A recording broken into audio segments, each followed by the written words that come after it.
ગીર સોમનાથમાં લૂંટના ઈરાદે હત્યા કરનારો સિરિયલ કિલર સકંજામાં આવ્યો। વેરાવળમાં મહિલા અને અન્ય એક યુવાનની હત્યા કરી હોવાનો ખુલાસો થયો।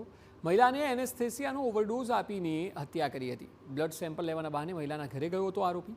હત્યા બાદ મહિલાના ગળામાંથી સોનાની ચેન અને બુટ્ટી લૂંટી લીધી હતી।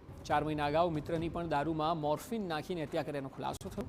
મિત્ર પાસેથી અંદાજે 1 લાખની રોકડ લૂંટી હોવાનું સામે આવ્યું। હત્યા કર્યા બાદ આપઘાતમાં ખપાવવાનો પ્રયાસ કર્યાનું પણ ખુલ્યું છે।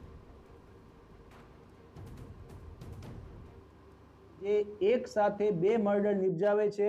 આપણા ઘરે મેડિકલ માટે આવતા મેડિકલ સર્વિસ માટે આવતા યુવાનો કોણ હોય છે આપણે જાણતા નથી હોતા। કોઈ પૂછવાની પણ આપણે તસ્દી લેતા હોતા નથી। એ સેના ઇન્જેક્શન આપે છે, કેટલી માત્રામાં આપે છે એ પણ આપણે ક્યારે તસ્દી લેતા નથી। તો સમાજ માટે આ ખૂબ જ એક આંખ ઉઘાડનારો કિસ્સો છે।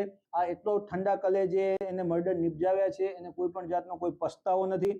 માત્ર પોતાના મોજ શોખ પૂરા કરવા અને ઉધારી ચૂકવવા માટે આ પ્રકારના કૃત્ય